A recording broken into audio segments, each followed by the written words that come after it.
All right, let's begin. Good morning and welcome.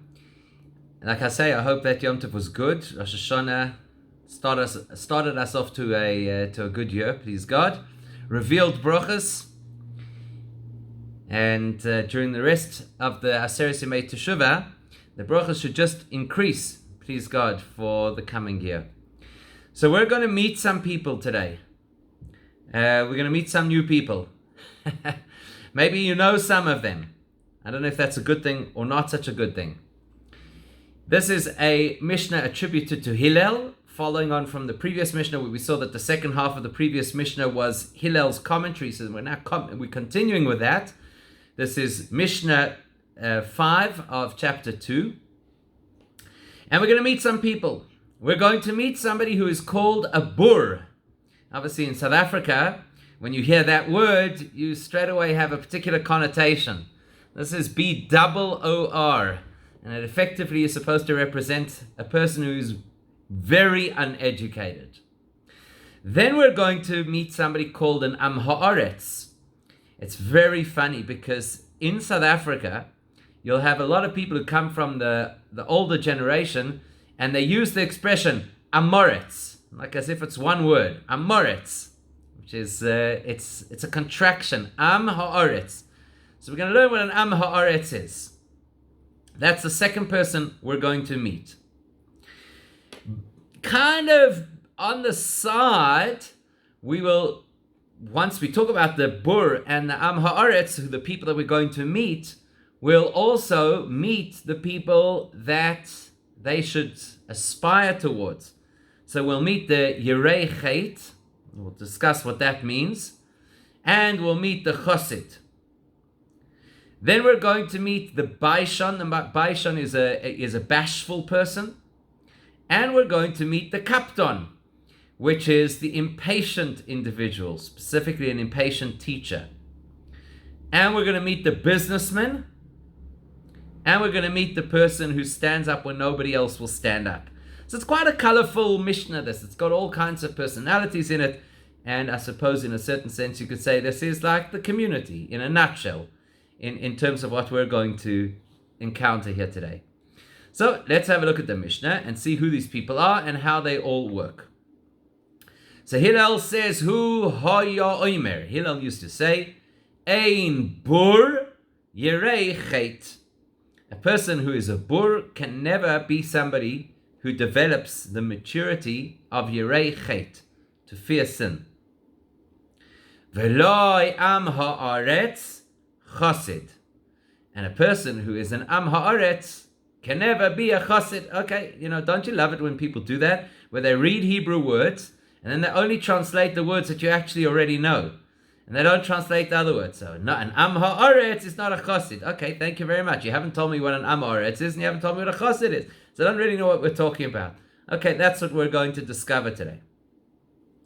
V'loi habayshon lomeid.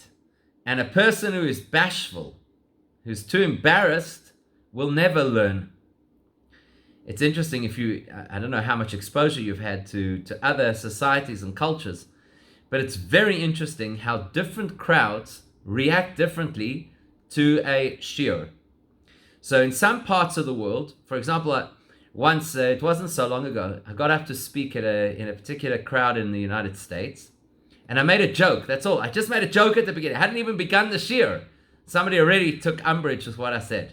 Like it was just a joke. Whereas a South African crowd, you finish up the lecture, I've seen this happen often. Okay, are there any questions from the crowd? Crickets.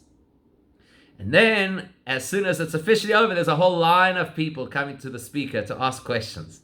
It's interesting. But different places have different cultures. So, loy ha-baishan lomed, a person who's too embarrassed to ask a question will never learn. V'lo kapton melamed, and a person who is very impatient will never be a successful teacher. Okay, you don't need the Pirkei Avos for that, surely, right? Surely you know this. A teacher has to have infinite patience. You hear the same story as you finish explaining it to this person, so the next child raises their hand and asks exactly the same question. By the way, that's not only in the classroom. The exact same thing happens in the community as well. As you finish announcing what time Shabbos ends, what you have to do you have the new fruit before you wash, or do you dip the apple in honey after you wash? Like, how does it always work? As you finish the announcement, somebody says, Rabbi, when do we do the apple in honey? So, loya kapton melamed. If you want to be a teacher, you cannot be impatient. It's just not going to work. Veloy kol hamarbe bischoira machkim. And not everybody who engages in business, schora is actually merchandise, but it implies somebody who's engaged in business will become wise. Okay, so obviously you have to ask yourself the question, why not? Why not? See, I'm not going to say anything about the English, okay? We're not going to say it. Let me tell you one thing. I'll tell you one thing from experience. Getting up, besides the fact that this entire Yom Tov was totally different to anything we've ever had before, but to get up in shul and speak, first of all, you have to speak for shorter at the moment, because davening has to be shorter, because there's a limit to how long but everybody's got masks, so you don't know, like, are people with you, are they not with you, are they paying attention, are they laughing at the jokes, are they not? So yeah, it's like, it's very interesting times. Anyhow, so not every person who engages in merchandise is going to become wise. And in a place where there are no men, you should strive to be a man. So there's quite a lot of information here if you look at it. A whole bunch of different categories. Like I said, we're going to meet different characters. There's a bur, an amaretz, a bashful person, an impatient person, a business person, and the fellow who has the insight to rise to the occasion when nobody else is willing to take a stand. So let's try and understand firstly who these people are, and then we try to understand what the lessons are, and then we can, some of them will explore at a bit of a deeper level than others. Okay, that's just how it's going to work out, because some of them lend themselves to some very profound insights. So first of all, what is a bur and what is an am haaretz? In other words, if you wanted to know how to insult another person, which is the better insult to use? An am haaretz or a bur? Which one's going to really upset them the most, you know? So there are various places in the Gemara where it talks about the difference between a bur and an am haaretz. And in each case, it turns out that the bur is more ignorant than the am haaretz. Okay, that's for sure. Everybody acknowledges that the bur is the most ignorant of the lot. The question is just what exactly that entails. And by the way, the different opinions in the Gemara, some of them can make you feel very good about yourself, and some of them can freak you out to the core of your being. So for example, some of them say that the bur, that's somebody who never says the Shema. Others will say that Am Haaretz is a person who's not familiar with the Chumash and the Mishnah and the Gemara. Okay, so you get it, right? And some of them say that an Am Haaretz is somebody who is familiar with all the parts of the Torah, but has never serviced a Talmid Chacham, a Torah scholar. So that will put everybody else, I suppose, in the bur category. That's, so you've got to be careful when you use terminology. That's the problem with labels. It's easy to plonk a label down on somebody else.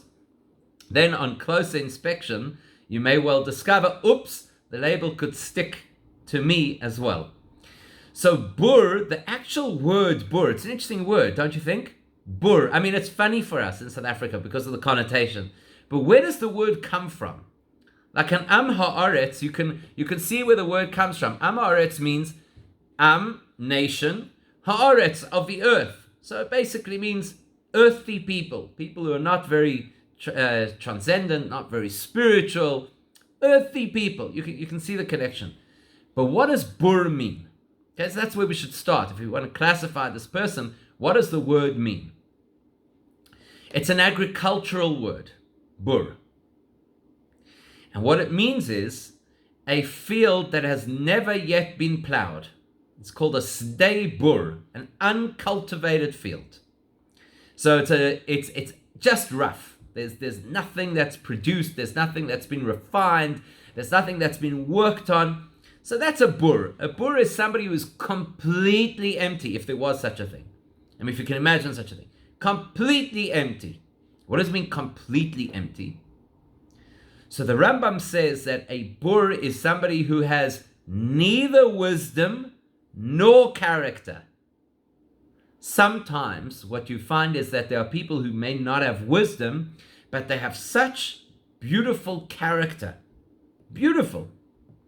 Just over the last few days, as it happens, I had the opportunity to meet in different contexts a number of different people who are very much Jewishly ignorant, but such beautiful people, amazing people. The Rambam says a bur doesn't even have that. Not only is the person not educated in their Judaism, but they have nothing. They have absolutely nothing to them. The Baratanura says the same thing. It says these are people who are empty. I mean, it's a bizarre thought, right? To imagine somebody should be so empty, but it exists, unfortunately. The Meiri says, Ein bur yirei chet. That's the phrase. The phrase is that a bur does not fear sin. So the Meiri explains, because the bur is so empty of knowledge and of character, so therefore he doesn't know what a sin is.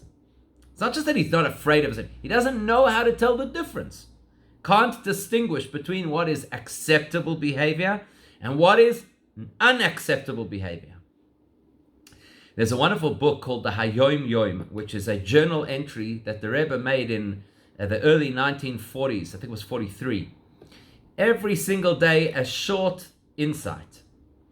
And some of them are really dynamite in small packages. And one of my favorite entries says this. It was just recently. It was on just before Rosh Hashanah. Der was is niederig und grob, a person who is lowly and crass doesn't know that they're lowly and crass. That's what the Meiri says over here. The bur doesn't even understand what right and wrong is. Doesn't even understand. So you know, he not only has no wisdom and no character, this is somebody who thinks that they have wisdom and character. They think that they've got some kind of, they don't appreciate, they don't realize how lowly they are. So, if that is the case, well, in that case, Ein bur yirei chet. Pay attention to the language of here. Look what it says. Ein bur yirei chet veloi am haaretz chasid. What's the difference between saying ein and saying loi? So the difference is, ein means there's no chance. It's never gonna happen. Ein bur yirei chet. Never in the history of the world was there ever a bur who had fear of sin. Veloi am haaretz chasid. It is not likely that an am haaretz will be a chasid. See the difference? A bur is so empty. Ein. It's not going to happen. Loi means it doesn't happen. Not that it cannot happen. It doesn't happen. So there's quite a significant difference over there between the two of them. What is common to both of them is their level of ignorance. So the bur is ignorant and lacks in character. The am haaretz, says the Rambam, could have decent character. Could be.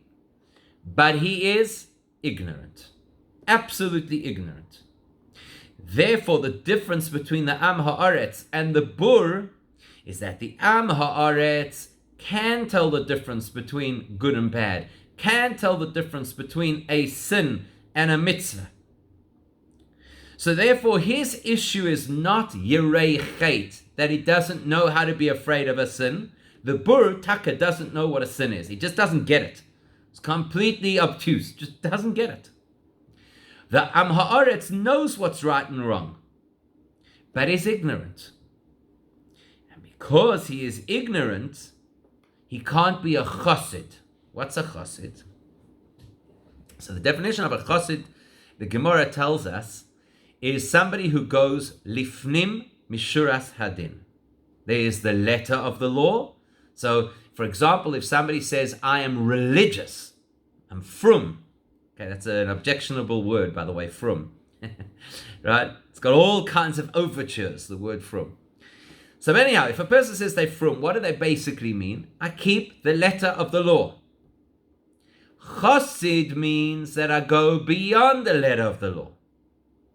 So the am haaretz might be a decent person. A decent person means they know how to be nice. they know how to respect other people, they have good character, but they're just ignorant of what Judaism expects of them. So if they're ignorant of what's expected, it's out of the question that they can't go beyond what is expected. That's why the Am Haaretz, we say, can't be a chassid. The bur can't have fear of sin because he doesn't even appreciate the concept of sin. The Am Haaretz could have fear of sin, but he doesn't have the capacity to go beyond the letter of the law because he doesn't know enough. So Nebuch just simply was uneducated. Went to a classic Jewish day school. So he's uneducated, right? So that's the Am Haaretz. He cannot be a chassid. Okay. We'll come back to this. We'll come back to these two because they're quite fascinating. But I first wanted to do like an overview of all of the categories, and then we'll come back to these two because there's a lot to say about them. Then he says, V'lo baishon lomhed. The person who is shy is not going to learn. Why is he not going to learn? Says the Baratanura, because he's going to be so afraid of the fact that what if I ask a question and everybody laughs at me for asking that question? So why should I embarrass him? I'm not going to expose myself. I'm not going to... You don't ask the question. How are you going to learn anything if you don't ask a question? It's incredibly common for people not to ask rabbis questions for fear of being seen to be stupid. It's fascinating. It's absolutely fascinating. Cannot tell you how many times I've heard people come over and say, I never asked it. I'm glad you brought it up. I've never asked it because I always thought it was a stupid question. It's unfortunate. I don't know what it is, if people think that they're going to be judged or whatever, but there's the fear of asking a question. So the Baratanura says the fear is of being mocked. That's one explanation. There is another explanation that takes the Baratanura and adds a dimension, and this is not very comfortable. What's ultimately, what's the purpose of learning? What's the purpose of learning? Is the purpose of learning that I should become wise? Is the purpose of learning that I should feel good about myself? Is the purpose of learning that I should retain dignity? So why do I learn things? So that I don't look like a fool, when they're talking about a particular topic. I'm not out of my depth. I can participate. What's the reason we learn? It's an interesting question. What's the reason we learn? So before we can do that, pause that thought and let's talk for a second about what the learning is. So this is not a conversation about if you are in science class and you don't ask a question, you won't learn. Okay, no. Why is it especially relevant in Torah? Lo habayishan lomed. So it's very interesting. We're told, so I said we have to understand what Torah is, which we'll do in a second. And before we do that, we're told that there are three traits that are endemic. They're in our blood. What are the three Jewish traits? Rachmanim, that we are a compassionate people. Jews are compassionate to a fault. We are baishanim. We are a shy people. Or maybe modest, you might want to call it. And goimrei chasadim. We are people who extend goodness to other people. Okay, that's us. It's interesting that some sources skip out baishanim. They skip out the fact that we're shy. Why do they do that? Because the Gemara tells us, Yisroel azin shebe'umois, that the Jewish people have the most chutzpah out of any nation on earth. For a start, we have the chutzpah to still be here. The rest of the world is quite annoyed about it. I mean, they've tried everything they could possibly try over the longest period of time, and we're still here. The chutzpah. We have the chutzpah to claim that our land is our land, the chutzpah that we have. But the truth is, if you have a look, Jews really do have chutzpah. We have the chutzpah to start businesses in environments that nobody else would start a business. We have the chutzpah. I mean, just look at our history, it's full of chutzpah. Why do Jews have so much chutzpah? And I think it's accentuated, by the way, when you go to Israel, because then you put a lot of Jews into a small area, so it like compounds the chutzpah quotient. The chutzpah in Israel is a whole different level of chutzpah. I don't know if you ever heard the story of this old lady. She was on a bus, Eged bus, in Netanya, and she walks to the front of the bus and she says to the bus driver, you know how they speak in Israel, you address the person by their occupation. So she says, Nahag, driver, you have to let me off at the next corner. He says, Giveret, there's no bus stop at the next corner. The next bus stop is in 3 blocks' time. She says, you have to let me off at the next corner. He says, Giveret, I can't do that. There's no bus stop. I'm not letting you off at the next corner. So she looks at him and she says, Nahag, if you knew what I have, you would let me off at the next corner. He feels terrible. He says, old woman. Okay. Next corner, he pulls the bus to the side, opens the door, lets her out.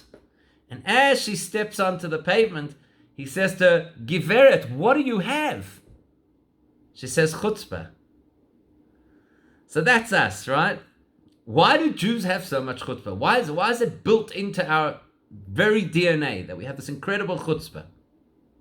Don't stand in lines. Everybody's got somebody who has a contact with something, some protectia, because chas v'sholom, we should have to behave like the rest of society. Why? Where does this chutzpah come from? So we're going to soon do, on Simchas Torah, we're going to read Parshas V'zois HaBrocha. And in Parshas V'zois HaBrocha, Moshe Rabbeinu says that the Torah is Eish Das Lomoi. The Torah is compared to fire. The Medrash actually says that it is black fire written on white fire. So Eish, the Torah is compared to fire. If somebody wants to engage with fire, you have to have chutzpah. You have to have what we call azus. That's the original word for chutzpah. So it's a play on words, because azus comes from the word chutzpah, but it also comes from the word oz, which means strong. Which, by the way, is one of the names of Torah, also in V'zois HaBrocha. What's the pasuk? Hashem ois, not that pasuk, not in V'zois HaBrocha. Hashem ois le'amo yitain. Hashem gives strength to his people. What's the ois? Torah. As the Gemara says, ein ois ela Torah. So if you want to confront the Torah, if you want to be able to actually take in the Torah, you have to have a bit of chutzpah. You have to have it. You have to be assertive. The Torah is overwhelming. It's fire. If you're going to be meek and sit in the back of the class and hope maybe something's going to go in, it doesn't work. So that's why he says, Eina Baishan. I'm not just that a person's not afraid, that they're too afraid to put up their hand because maybe somebody's going to mock me. It's that the whole approach to Torah has to be an approach that is driven, an approach that is assertive, an approach that says, I am going to have the chutzpah to want to ask questions about divine wisdom. Can you imagine me, in my limited intellectual capacity, I'm going to challenge divine wisdom? Yes, that's exactly where Torah comes from. It doesn't come from a nice mannerly approach of please, thank you, maybe if I get a chance, no, I have to ask and ask and ask until I understand. There are fascinating stories in the Gemara about people and the way that they behaved to ensure that they could learn things from their rabbis. Sometimes you and I would think that their behavior was completely inappropriate, but they would say, Torah hiva lilmod ani tzorich. It is Torah and I have to be able to learn. And if this is what I have to take to learn, well, that's what it's going to have to take. We had, when I was in yeshiva, so we were very privileged. I spent 2 years in yeshiva in Israel in a place called Kfar Chabad. And I was very privileged during that period. There was a legendary chassid there called Reb Mendel Futterfass. Reb Mendel Futterfass survived years and years in the gulags. Man, a tremendous dedication to Judaism. But you can imagine that if the KGB could not get Reb Mendel to talk, you think a couple of yeshiva bochum could get him to talk. If he did not want to tell you something, there was no way in the world you could pry it out of him. No way in the world.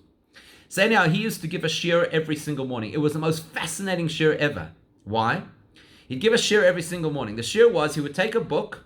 So at one point he taught the Tanya, and at another point he taught Sichos from the Rebbe. He would take the book and he would read from start to finish. Just read. And we'd like, what about an explanation? He says, what, I could add something to what the Rebbe's already said? I have nothing to add. Everything you need to know is here in this book. So we'd go crazy because we knew he was a repository. So you had to bang the door down to get him to start talking, right? So I was very fortunate. There was a guy in our group who knew how to always ask the most contentious questions. And then Reb Mendel would talk. So that's a lo yahabaishan lamed. Doesn't just mean don't be afraid to ask a question if you have a question. It means lo yahabaishan. Don't be embarrassed to push the teacher to teach. Don't be embarrassed to pound the door and say, we want to learn. We want to hear what you have to share. Don't just have an easy, okay, you prepared your shir, thank you very much, we'll sit back. No, it shouldn't be easy. That's the chutzpah. The chutzpah is to push the teacher to have to work harder so that we get to learn better.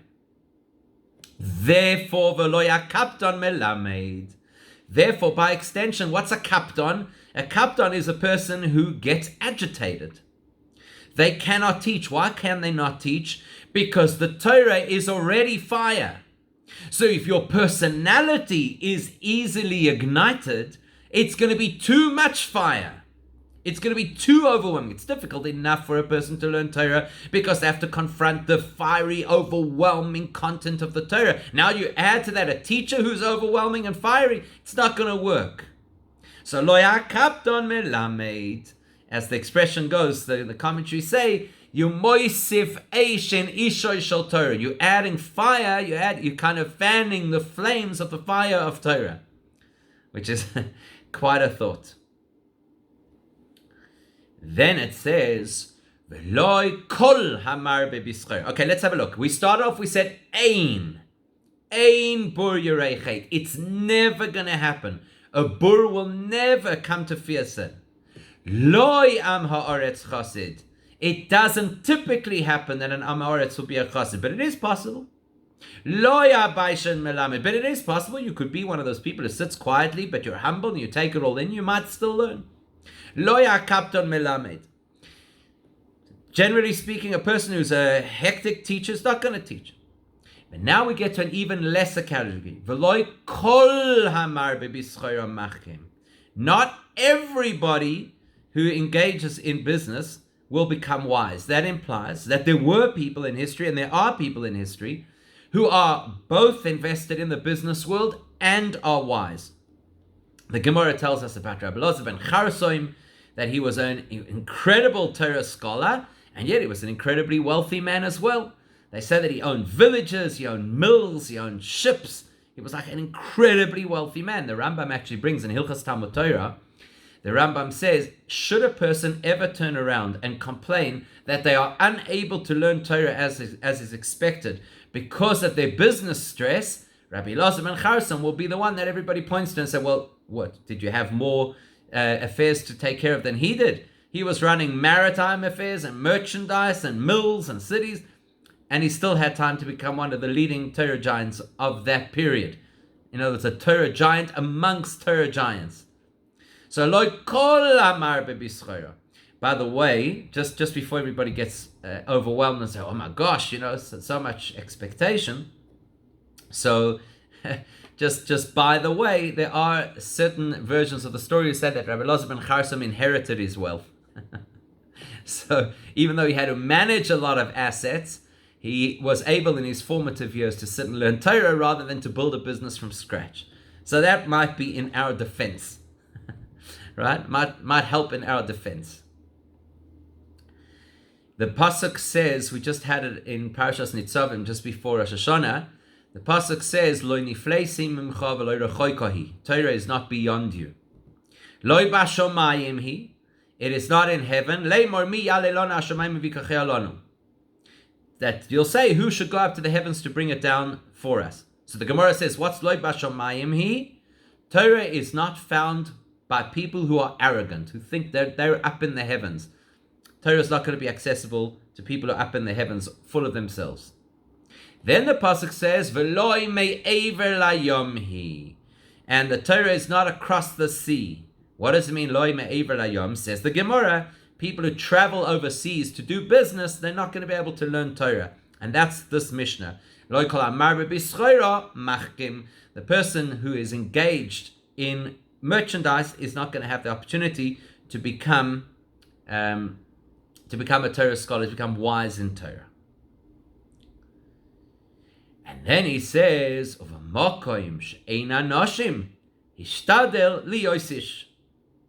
and where there are no people, you should strive to be a person. In other words, you look around as sometimes happens, and you say, there's no leadership over here. Nobody's standing up for what is right. So don't think, well, if nobody else is saying anything, I don't have to say anything either. No. If nobody else is saying anything, that's dafka when I should step up to the plate.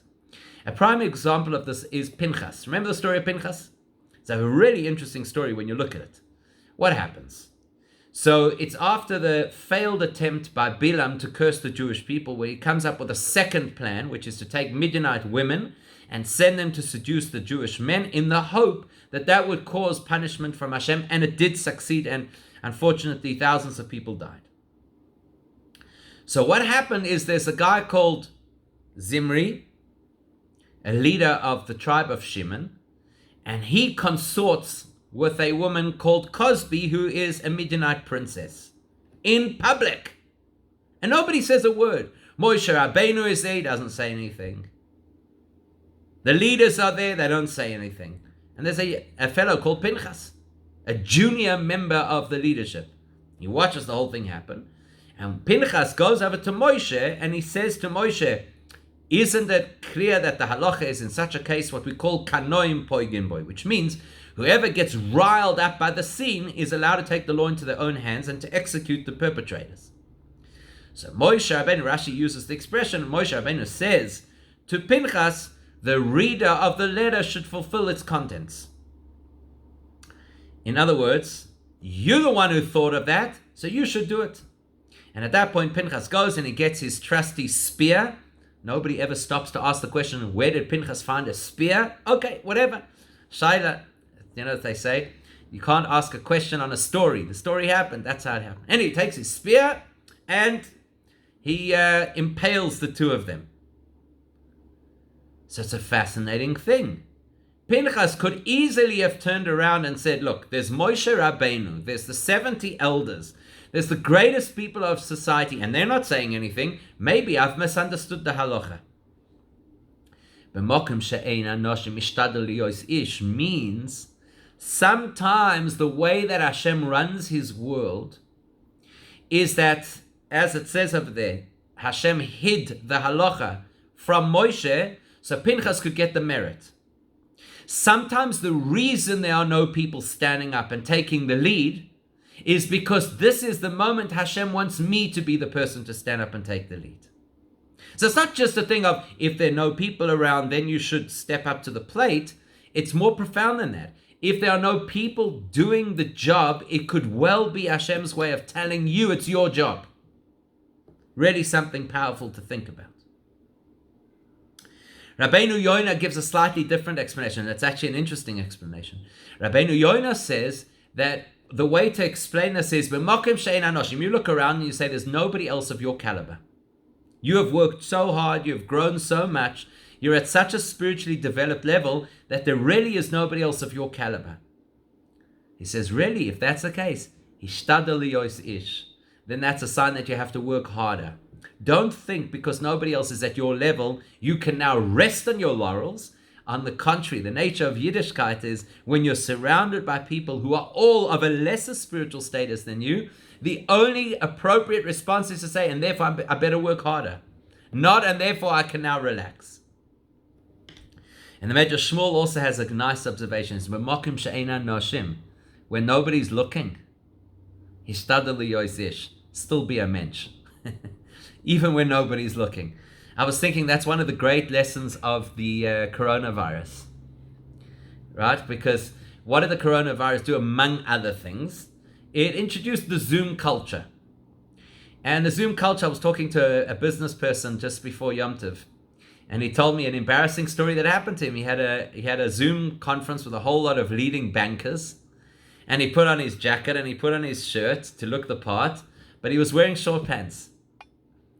And the meeting was going fine, and at some point he got up, he just wanted to get a coffee. So he says usually what he does is he's got his office chairs on wheels, and normally he just like scoots over to the coffee machine and comes back.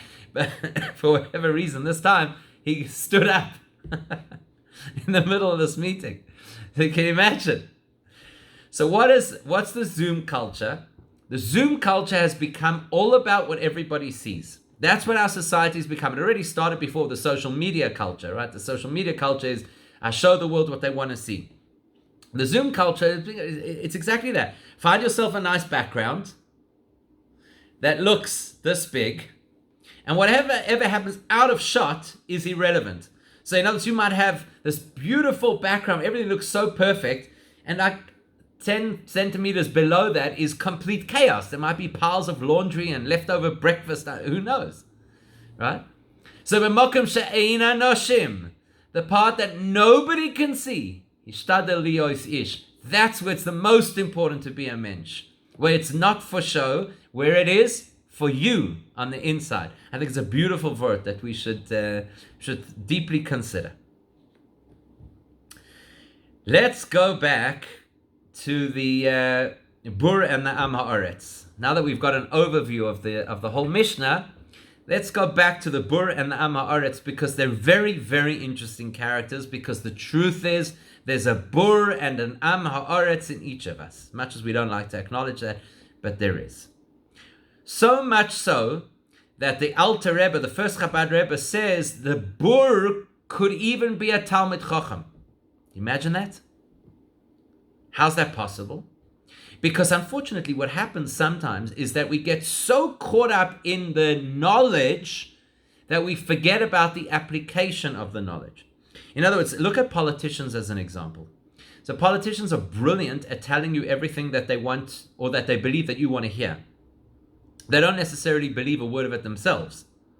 Especially in an election year. You watch politicians in an election year. It's fantastic. They know all the right things to say. It's interesting. I was listening to a person who's both a psychologist and an illusionist. Okay? Interesting combination. So they were saying, what's the whole thing of psychology? What's the whole thing of magic? So a lot of it is planting subconscious ideas in people's minds. And the psychology of it is that our brain is fundamentally lazy. That's why we don't remember things, right? Our brain is fundamentally lazy. So if you offer people things that will be the easiest route, the easiest to remember, that's the information they'll retain. And anything that's not so easy, that's the information they'll let go. Likewise, if you give people choices, and you give the impression that the one choice is an easier choice, not necessarily a better choice. If you give the impression that the one is an easier choice than the other, then the majority of people, like 2/3 of an average crowd, would typically opt for the easier option. So that's what politicians do. They keep selling us the easier option. Vote for me and your life will be better. Okay, so your brain already starts to think life's going to be easier, better that way. So subconsciously already are drawn towards them. The same kind of thing happens, unfortunately, with Torah learning. What do people learn in Torah? The part that's easiest. The part that resonates with who I already am. So it's possible for a person to have a tremendous repository of learning and still not be a Yerei Chet. What's a Yerei Chet? Yerei Chet does not mean that the person's very relevant at this time of the year. They're not afraid of what could happen to them. That's called Yiras HaOynesh. I'm afraid of punishment.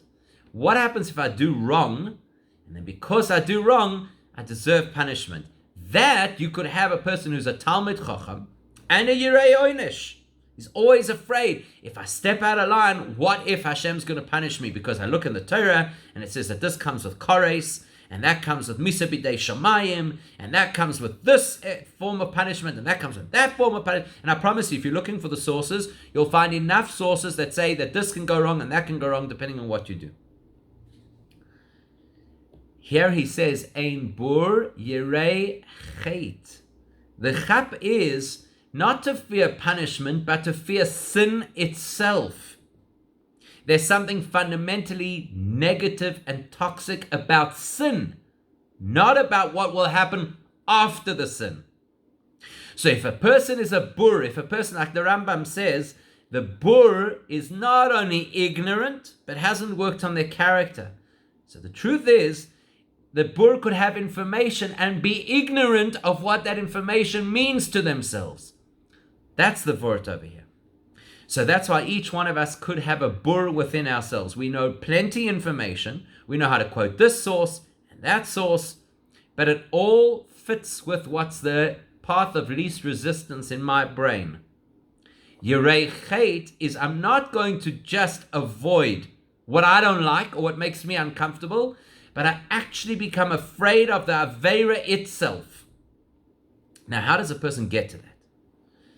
So it's quite interesting. If you have a look at it, obviously a person is comprised of neshama and guf, soul and body. And depending, of course, on which one we focus on, that will determine which one we care about more. That's why, for example, we're going to learn in the next chapter, ein chochma in yira. If I don't fill myself with chochma, if I don't fill myself with Torah knowledge, which speaks to the neshama, then the only things I can appreciate are things that speak to the body. So yira, so oinish, if I'm afraid of punishment, what am I afraid? I'm afraid of physical things. What's going to happen to my body? If I learn, then I start to worry about what will happen to my neshama. I'm afraid of the sin itself, not of the consequence of the sin. That's a bur. Veloy am haaretz chosid. Now, what does that mean? Am haaretz can't be a chosid. What does that mean? So, two things that are very interesting over here. The first thing that's interesting, just before we get into what it means, what's very interesting is the Baal Shem Tov makes a comment that yesterday's Torah reading, when it says that Abraham went with Yitzchak and they were going to go up the mountain for the Akedah, for the binding of Yitzchak, so he tells Yishmael and Eliezer that they should stay at the bottom of the mountain. Shavu lochem poi im hachamor. Stay here with the donkey. So the Gemara says that's a strange way to speak. Why doesn't it say stay here at the bottom of the mountain? What's the emphasis? Stay with the donkey. Now, you know that the Torah is written without vowels. So, shavu lochem poi, sit here, im hachamor, with the donkey. There's no vowels. Could be read, am hachamor, the nation of the donkey. So says the Gemara, what he was telling them is, you are am hadoime lechamor. That's what Avraham Avinu was telling Yishmael. You are a nation comparable to a donkey. For whatever reason. The Gemara tells us Chamra b'tkufas Tammuz Krirale, that a donkey is cold even in the peak season of summer. So in other words, you're cold. You don't get it. You don't appreciate spiritual things, holy things. So Baal Shem Tov says, how come when Yishmael's family goes against Hashem, they're called Am Hachamor, the nation of a donkey? When the Jewish people go against Hashem, Lahavdil, were called Am Haaretz, the nation of the earth. What's the difference between a Chamor and the earth? So he says, because the earth always has the potential to produce. It has the potential for things to grow, and it has the potential of mineral resources that you could mine and extract. In both cases, it's not immediately apparent. When you look, you don't see it immediately. You don't see that there's this potential. You've got to plow the earth, you've got to plant, you've got to irrigate, or you've got to mine, and then you'll find the goodness. Am haaretz means that even the Jew who is not educated and not as they should be, the resources are still there within them, and what we need to do is help them to release and reveal those resources. But as long as somebody is an am haaretz, they can't be a chassid. Chassid comes from the word chesed. They cannot bring down the flow of Hashem's chesed into their life. Now, most of us think that the flow of Hashem's chesed would mean brocha. So an am haaretz can't have brocha. That's not what it means. Chesed of Hashem means that we cannot experience the infinite light of Hashem, what we call Or Ein Sof, Hashem's infinite light. Hashem's infinite flow of energy cannot be experienced if a person does not have Torah. Like the Zohar famously says, Tlas kashren iskashon do bedo. There are three knots that are intertwined. Yisrael be'oraisa, ve'oraisa be'kucha brichu. The Jewish people are connected to the Torah, and the Torah is connected to Hashem. So if a person does not have that connection to the Torah, then they cannot have that full connection to Hashem. Loi am haaretz chassid. Not just that he won't be able to behave in a way that is beyond the requirement of the law, but he won't be able to have that flow of chassid, that flow of Or Ein Sof, of Hashem's infinite energy and power into the person's life, as long as the person does not have Torah. So there's more that we could do, but we're kind of out of time. But it's a beautiful thought, I think, for all of us just to appreciate and to understand how valuable and important it is for us to invest in learning Torah, because that opens the channels of real connection between us and Hashem. That's where we shall pause it for today.